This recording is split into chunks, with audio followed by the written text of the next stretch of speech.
Welcome to it's UTV. నేను మీ నాగరాజ్ బైర్శెట్టిని. ఒత్తిళ్ళు, ఆందోళనలు, ఉరుకుల పరుగుల జీవితం అయిన వాళ్ళతో ఒకవైపు, జీవిత భాగస్వామితో మరోవైపు నిత్యం తగాదాలే, ప్రశాంతత కోసం ఎదురుచూపులు. ఇది నేటి ప్రపంచంలో సగటు జీవి దినచర్య. ఇక ఈ దినచర్యను మార్చుకోవడం ఎలా? ఆధ్యాత్మికతతో ఈ సమస్యకు పరిష్కారం లభించనుందా? ఈ ప్రశ్నలన్నిటికీ అవును అని సమాధానం చెబుతున్నారు పూజ్యులు బ్రహ్మశ్రీ ప్రణవ పీఠాధిపతి డాక్టర్ వద్దిపర్తి ప్రభాకర్ శర్మ అవధాని గారు. ఎన్నెన్నో రహస్యాలు దాగి ఉన్న మన ఆధ్యాత్మికత అందరికీ ఆదర్శం అంటున్న ఆయనతో ఇవాళ ఇట్స్ యూటీవీ మాటామంతి. ఇంకెందుకు ఆలస్యం, వెళ్దామా గురువు గారి దగ్గరకు? నమస్తే గురుగారు. ఒక చిన్న అనుమానం ఉంది గారు, మంచి చెడుల గురించి మీరు ఇంత చక్కగా చెప్తున్నారు, మీరు చాలా చక్కగా వివరిస్తున్నారు కూడా. అలాంటిది నాకు ఒక చిన్న డౌట్. అత్యంత మేధో సంపన్నుడు, గాయత్రి మంత్ర సృష్టికర్త విశ్వామిత్రుడు ఆ రోజు మేనకకు ఎందుకు దాసోహమయ్యారు గురుగారు? అసలు ఒకటి కాదు, 2 రోజులు కాదు, ఆయన చేస్తుంది తప్పని తెలిసిన 10 ఏళ్ల పాటు అలాగే వెళ్ళిపోయారు కదా. అంటే ఆయన ఏం మెసేజ్ ఇచ్చారు? అంత మేధో సంపన్నుడైన విశ్వామిత్రుడు సమాజానికి ఏం మెసేజ్ ఇచ్చారంటారు మేనక ద్వారా? ఏమండి, ఎవడైనా సాధన చేస్తున్నప్పుడు ఎక్కడో చోట బుట్టలో పడతాడు. ఆయన బుట్టలో పడింది గుర్తుపెడుతూనే ఆయన బ్రహ్మర్షి స్థాయికి వెళ్ళాడనే విషయం మనం మర్చిపోకూడదు. ఇప్పుడు నేను ఏదో ఉద్యోగం చేస్తున్నాను, మంచి సమయంలో ఏదో టేబుల్ ఏదో బంగారం ముద్ద 10 సార్లు చూపించారు. ఒకసారి టెంప్టము, రెండోసారి టెంప్టము, మూడోసారి బంగారం ముద్ద కనబడితే ఏమో అటు పెడతామేమో. ఎంత గొప్పవాడైనా పడకుండా ఉంటాడో, కలియుగ మానవులు కదా మనం. అలాంటిది ఆ మహానుభావుడు అంత తపస్సు చేస్తున్నప్పుడు ఒకసారి మేనకు వచ్చినప్పుడు మేనక రా ఆనక అనకుండా భవిష్యత్తు దృష్టిలో పెట్టుకుని ఆయన పడి ఉండొచ్చు. తర్వాత రంభ వచ్చింది, మరి రంభ దగ్గర పడలేదుగా, రాయి అయిపోయి చెప్పించాడు.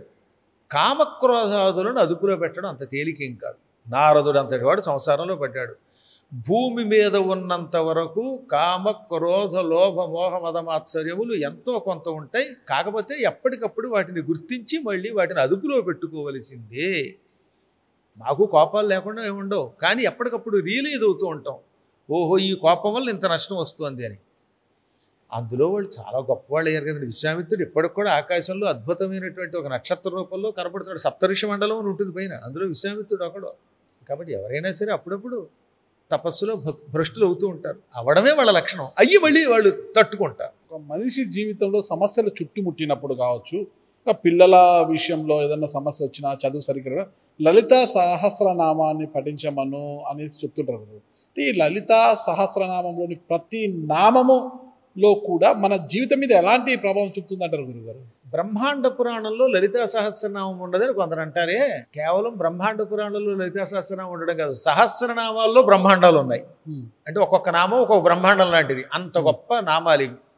ఇటువంటి శక్తివంతమైన స్తోత్రం ప్రపంచంలో మరొకటి లేదు. నానేన సదృశం స్తోత్రం అన్నారు. అందుకే ఫలితంలో దీనితో సాటి వచ్చే స్తోత్రం మరొకటి లేదు. ప్రతి అక్షరం ఒక మంత్రం. సంస్కృతంలో ఈ శ్లోకాలని ఒక ఛందస్సు ఉన్నది. అనుష్టుప్ అని ఒక శ్లోకం, అనగా 4 పాదాలతో శ్లోకం ఉంటుంది. ప్రతి పాదంలో 8 అక్షరాలు ఉంటాయి. ఈ అక్షరాలని పూర్తి చేయడానికి పాదపూర్తి కోసమని తూచ అని 2 అక్షరాలు వాడతారు. ఏమిటి? తూచ. మరియు అనడానికో లేదా ఇంకొంచెం ఎక్కువగా అని చెప్పడానికో, పాదపూర్తిగా అండాన్ని వాడడానికి వాటికి ఈ తూచాలు వాడతారు. వీటిని సహజంగా వ్యర్థ పదాలు అంటారు. కొన్ని చోట్ల వ్యర్థం కాకుండా సమయానికి తగిన ఫలితం కూడా ఇస్తాయి అనుకోండి, అవి పక్కన పెడదాం. ఇవి లేకుండా ఏది ఉండదు. ఉదాహరణకి భవాన్ భీష్మశ్చ కర్ణశ్చ కృపశ్చ సమితి. ఎన్నిసార్లు చావుందో చూడండి. భవాన్ నీవు, భీష్ముడును, కర్ణుడును, కృపుడును, మళ్ళీ మరియు అనడానికి అనమాట. ఇంగ్లీష్లో రామ అండ్ లక్ష్మణ అన్నట్టుగా భీష్మ అండ్ కర్ణ అనడానికి ఇది వాడతారు. ఇలాంటివి చాలా ఎక్కువగా వ్యాసుడు వాడతాడు. తప్పదు, ఎందుకంటే వాడితే కానీ అవ్వవు ఆ శ్లోకాలు.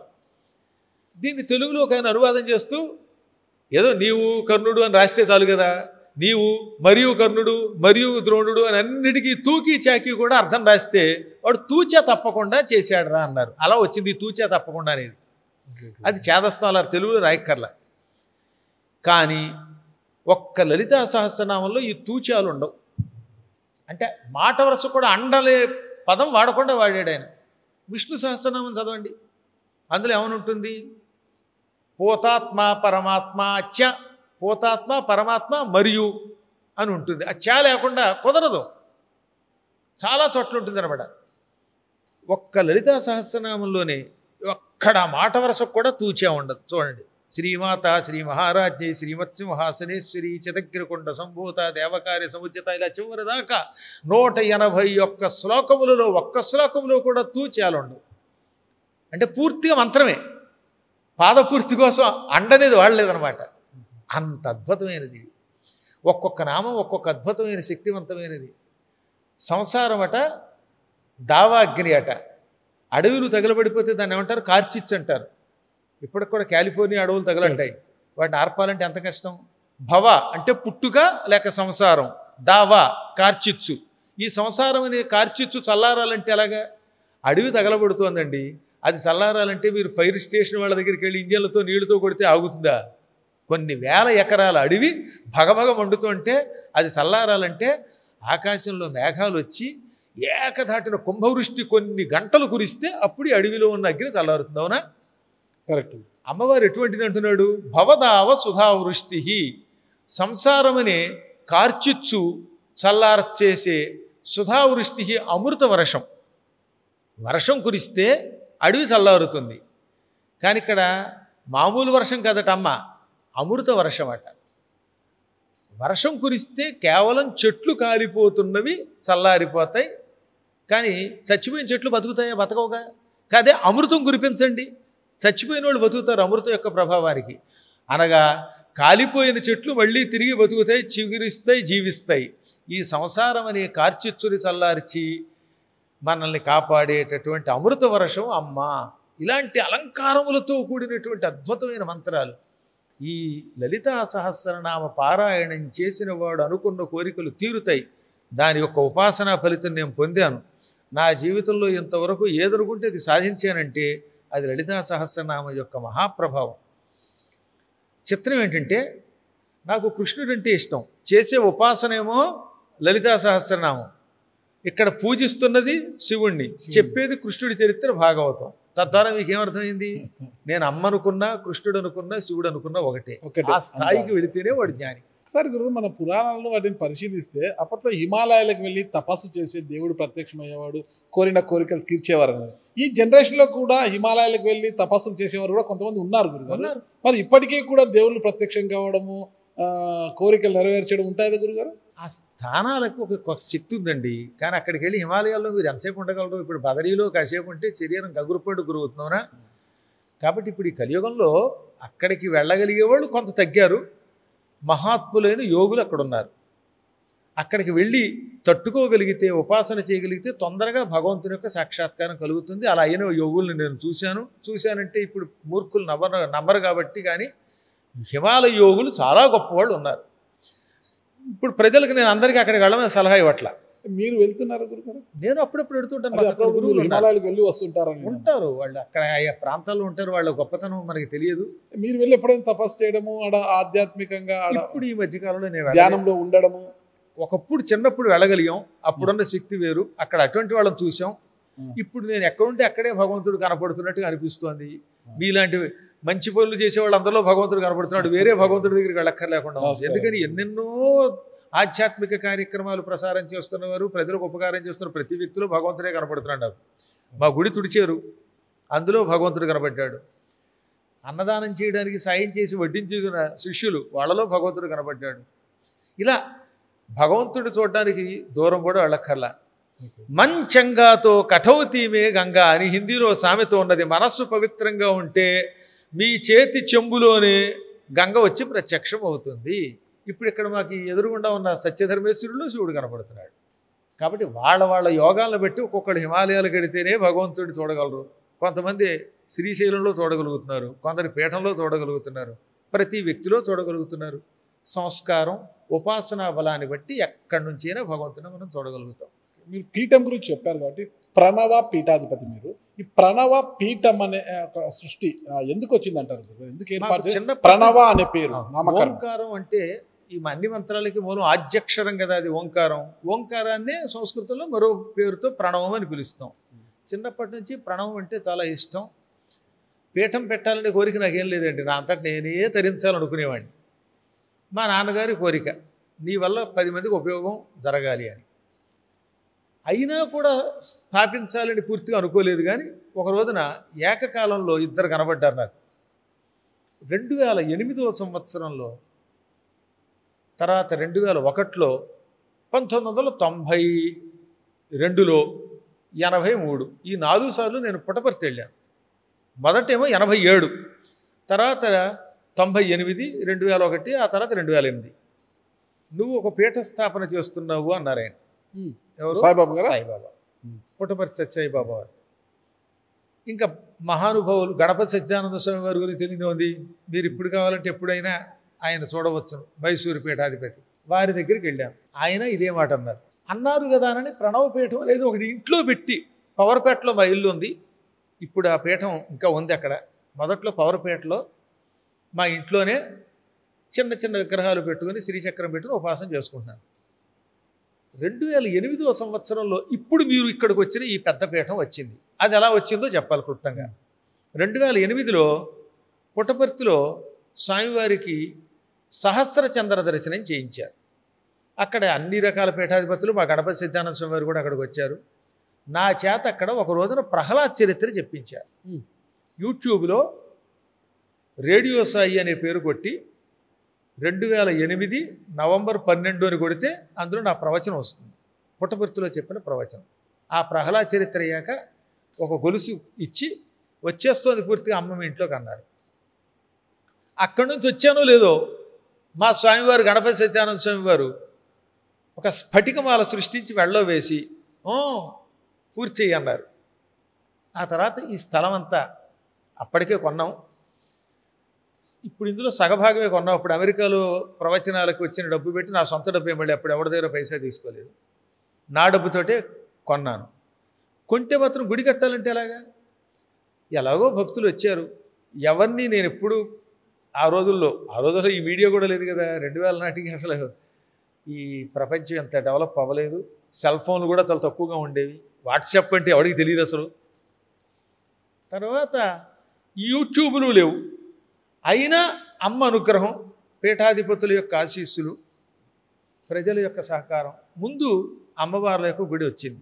క్రమక్రమంగా అవి ఈ మొత్తం ఇన్ని రకాల ప్రాంగణాలు వచ్చాయి. వీటిలో అనేక యంత్రాలు ఉన్నాయి. నిత్యం ఇక్కడ ఉపాసన జరుగుతుంది. ఎంతోమందికి అనుభూతులు కలుగుతూ ఉంటాయి. రాత్రిపూట చిన్నపిల్ల రూపంలో అమ్మవారు తిరగడం ఇక్కడ భక్తులు చూశారు. అందుకే ఇక్కడికి వచ్చిన తర్వాత చాలామంది సంతానం పొందారు. వారి యోగం, వారి భక్తి అనుకోండి. తర్వాత గృహాలు పొందగలిగారు. మరికొంతమంది ఉన్నారు ఉద్యోగాలు చేసుకుని రిటైర్ ఇక్కడే ఉండిపోయారు. ఇప్పుడు ఉదాహరణకు ఆ కూర్చున్న ఆయన పేరు జయకుమార్ గారు. ఆయన స్టేట్ బ్యాంక్ ఆఫ్ ఇండియాలో ఉద్యోగం చేసి రిటైర్ అయ్యి పెన్షన్ పుచ్చుకుంటున్నారు.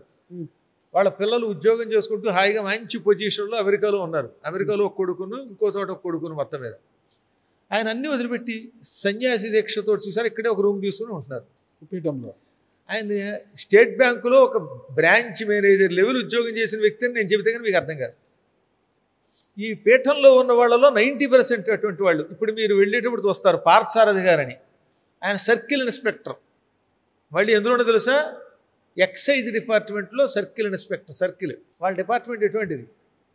ఆయన సన్యాస దీక్షలాగా పుచ్చుకొని ఇక్కడే ఇల్లు కట్టుకొని ఇక్కడే పీఠం దగ్గర నివసిస్తున్నారు. అలా అన్ని ప్రాంతాల నుంచి, కులంతో సంబంధం లేదు. ఆయన కులం వేరు, ఇంకొకటి కులం వేరు. అలా అన్ని రకాలైనటువంటి వాళ్ళు ఇక్కడికి వచ్చి హాయిగా ఎందుకు ఉంటున్నారంటే, ఇక్కడికి ఉంటే హాయిగా హిమాలయాల్లో ఉన్నట్టుగా ఉంటుంది. ఇక్కడే కాదు, బెంగళూరులో సుబ్రహ్మణ్యం గారు అని ఒక ఆయన ఉన్నారు. ఆయన విప్రో కంపెనీని హై లెవెల్లో సిఈఓగా చేసి రిటైర్ అయిపోయారు, వదిలేసి. చాలా డెవలప్ చేశారు సుబ్రహ్మణ్యం గారు అంటే. ఆయన ఇప్పుడు మా బెంగళూరు పీఠాన్ని నిర్వహిస్తున్నారు. అక్కడ గుడి బడి పేరుతో చాలామంది మరి సుఖంగా ఉంటున్నారు. హైదరాబాద్ పీఠం అన్ని కులాల వాళ్ళు ఉన్నారు. మీరు అన్నట్టుగా కులాల కొంతమంది పెంచవచ్చు, కానీ నిజానికి ప్రజల్లో ఇప్పుడిప్పుడే భయం పట్టుకుని మనందరం ఐకమత్యంతో ఉండకపోతే ఇతర మతాల వల్ల దెబ్బతింటున్నాం అనే ఒక భయం కూడా వచ్చింది. ఐకమత్యంతో ఉంటున్నారు. అప్పుడప్పుడు మధ్య మధ్యలో గిల్లుతాడు ఎవడో, నువ్వు ఆ కులం వాడి, నువ్వు ఈ కులం వాడి అని తోకలను బట్టి వాళ్ళు అతీతంగా ఉండి సుఖంగా ఉంటున్నారు. ప్రణవపీఠము దిశానిర్దేశం చేస్తున్నది. ఈ ప్రణవపీఠానికి మహాత్ములు వచ్చారు. గణపతి సచ్చిదానంద స్వామి వారు వచ్చారు. విశ్వయోగి విశ్వంగారుని గుంటూరులో ఉంటారు, వారు వచ్చారు. కుర్తాళం పీఠాధిపతి చాలా పెద్దవారు ఉన్నారు. ప్రసాదరాయ కులపతి గారు ఆ రోజుల్లో మాకు ఇప్పుడేమో సిద్ధేశ్వరానంద భారత స్వామి గారు వారు వచ్చారు.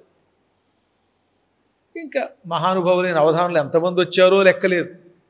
సహస్రావధానులు, అష్టావధానులు, ఒకరేమిటి చాలామంది ఈ ప్రాంతానికి వచ్చారు. మీరు ప్రవచనాలు చెప్తుంటారు కదా గురుగారు, ప్రవచనం అంటే మంచి మాట అంతే కదా గురుగారు? అంతే, అది మంచి మాట. మరి ఈ ప్రవచనాలు అంటే ఇక్కడికి వచ్చిన వారికి ఇతర ప్రాంతాలకు ఒకవేళ మీకు ఫీజులు చెల్లించి ఎక్కడైనా రమ్మంటే అక్కడికి వెళ్ళి వాళ్ళ ప్రాంతాలకు ప్రవచనం చెప్పి వస్తుంటారు. కానీ ప్రవచనకర్తలు ఎవరు కూడా ఈ దళిత వాడలకి వెళ్ళి ప్రవచనాలు చెప్పింది వినలేదు. జైలులో తప్పులు చేసి జైలుకి వెళ్ళిన వారిలో సత్ప్రవర్తన కోసము ప్రయత్నిస్తూ జైలుకి వెళ్ళి కూడా ప్రవచనాలు చెప్పొచ్చు కదా గురువాడు. మరి ఆ దిశగా ఎందుకు ఎవరు కూడా ముందడుగు వేయడం లేదంటారు? ఇక్కడే సత్యనారాయణ గారు అని ఒక ఆయన ఉన్నారు. ఆయన రాష్ట్రపతి అవార్డు గ్రహీత. ఓకే. ఆయన ఇప్పటివరకు 20 సార్లు జైల్లో ప్రవచనం చేశారు నా ద్వారా వెళ్ళి. ఓకే. అంటే ఎవడన్నా పిలిస్తే కదా వెళ్ళేది. ఓకే. వెళ్ళేటప్పుడు ఒకసారి ఆయన కూడా ఇంటర్వ్యూ చేయండి. ఆయన 21 సార్లు రికార్డుగా సెంట్రల్ జైల్లో, ఇక్కడ ఏలూరు జైలు, రాజమండ్రి సెంట్రల్ జైల్లో కూడా సూచన మేరకు, కేవలం సూచన మేరకే. మరి మీరు వెళ్ళలేదు గురుగారు? మరి నన్ను పిలవాలిగా వాళ్ళు. మీరు పిలిచి ఎక్కడన్నా ఒకసారి ఉపన్యాసం ఇప్పించండి. ఇప్పుడు ఎందుకు ఇవ్వట్లేదని అడిగే బదులుగా మాకు బెటరే. ఓకే. అలాగే ఇప్పుడు ఆ కిరస్థానం వాళ్ళ దగ్గరికి నన్ను తీసుకెళ్ళండి. ఏమండి ఇక్కడ గుడి కట్టిద్దాం, వీళ్ళందరూ కూడా మీ మాట వింటారు, మీరు ఇక్కడ ప్రవచనం చెప్పండి అని అడగండి, చేస్తాం. నా అంతటి నేను పరిగెత్తుకెళ్ళి వాళ్ళ దగ్గర కూర్చోలేను కదా. మంచి మాట చెప్పారు. పిలిస్తే రాధా మనోహర్ దాస్ గారు అట్లేదా? వెళ్తున్నారు, శుభ్రంగా వెళ్తారు. మీరు పిలిస్తే ఎన్ని చోట్లకి ఎంతమంది అట్లా. అన్నిటికీ మించి సుగ్గన కరుణాకర్ ఎవరు? బైబర్త్ క్రిస్టియనే కదా. ఆయన వాళ్ళ శివశక్తి స్థాపించి అద్భుతంగా చేస్తున్నాడుగా. మరి వాళ్ళు అక్కడికి వెళ్ళి గుళ్ళు కడుతున్నారు పాప. వాళ్ళు చెయ్యకపోవడం లేదండి, చేయించేవాడు ఒకడు కావాలి. పద్మాకర్ అనేవాడు ఒక్క వ్యక్తి. ఇన్ని ప్రవచనాల్లో ఆయన ఒక్కడే ఎన్ని తిరుగుతాడు? కాబట్టి మీరు ఆ ప్రాంతాల్లో వాళ్ళలో ఉన్న ద్వేషం తొలగిస్తూ అక్కడ గుళ్ళు కట్టించడానికి ప్రయత్నించి సాయం చేస్తే, చేసేవాళ్ళు ఉంటే వీళ్ళు పెడతారు. ఖచ్చితంగా ఏమైనా చెయ్యాలి. ఏమీ చేయకుండా వీడు ఒక్కడ వీళ్ళు అక్కడ చావు దెబ్బలు తిని వస్తేలాగా వాళ్ళు అక్కడికి రానివ్వట్లేదు. చక్కటి విషయం చెప్పారు గురుగారు. ఎప్పుడైనా అవకాశం వస్తే ఖచ్చితంగా సందేహం లేకుండా ఏర్పాటు చేయించండి. ఖచ్చితంగా చేస్తాను గురుగారు. థ్యాంక్ యూ గురుగారు, చాలా మంచి విషయాలు చెప్పారు. చాలా థ్యాంక్ యూ.